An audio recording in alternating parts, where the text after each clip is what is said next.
Just art reflex ಅನ್ನು 15 to 20 times press ಮಾಡಿ.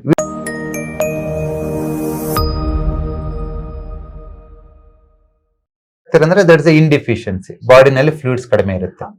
ಏನೂ ಮಾಡಿದ್ರೆ ಸುಮ್ಮನೆ ಕೂತ್ಕೊಂಡು ನಿಮ್ಗೆ ಸ್ವೆಟ್ಟಿಂಗ್ ಆಗ್ತಾ ಇದೆ ಅಂದ್ರೆ ಅದು ಸ್ಪಾಂಟೇನಿಯಸ್ ಸ್ವೆಟ್ಟಿಂಗ್ ಅಂತ ಕರೀತಾರೆ.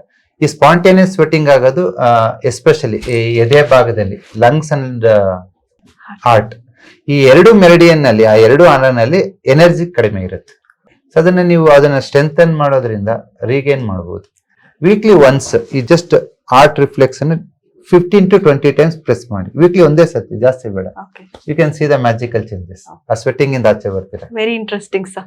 ಯಾ, ಸೊ ಸುಮಾರು 100 ಸಜೆಷನ್ಸ್ ನೀವು ಮನೆಯಲ್ಲಿ ಯಾವುದೇ ರೀತಿ ಸೈಡ್ ಎಫೆಕ್ಟ್ ಇಲ್ಲದೆ ಮಾಡ್ತಕ್ಕಂಥ ವರ್ಕ್ಶಾಪ್ ಅನ್ನ ಈ ಏಪ್ರಿಲ್ 21ನೇ ತಾರೀಕು ನಾವು ಮಾಡ್ತಾ ಇದೀವಿ. ಇಟ್ಸ್ ಆನ್ ಡಯಾಬಿಟೀಸ್ ಮತ್ತೆ ಅದ್ರ ಫೆರಿಫೆರಲ್ ಡಿಸಾರ್ಡರ್ಸ್. ಡಯಾಬಿಟೀಸ್ ಇಂದ 16 ಕಾಯಿಲೆಗಳು ಏನ್ ಬರುತ್ತೆ ಅದನ್ನ ಹೇಗೆ ವಾಸಿ ಮಾಡ್ಕೋಬಹುದು, ನೀವು ತಗೊಳ್ತಕ್ಕಂಥ ಮೆಡಿಕೇಶನ್ ನ ಸ್ಲೋ ಆಗಿ ರೆಡ್ಯೂಸ್ ಮಾಡ್ಬಿಟ್ಟು ಮೆಡಿಸಿನ್ ಇಂಡಿಪೆಂಡೆಂಟ್ ಮಾಡೋದು, ಆ ಮೆಡಿಸಿನ್ ಇಲ್ದೇನೆ ಜೀವನ ಮಾಡೋದು ಹೇಗೆ, ಆಹಾರನೇ ಔಷಧಿಯಾಗಿ ಮಾಡ್ಕೊಳ್ಳೋದು ಹೇಗೆ ಅನ್ನೋದನ್ನ ನಾವು ಈ ವರ್ಕ್ಶಾಪ್ ಅಲ್ಲಿ ಕಲಿಸ್ತೀವಿ.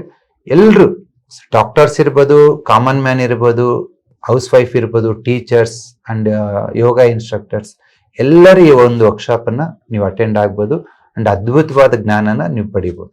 Thank you very much.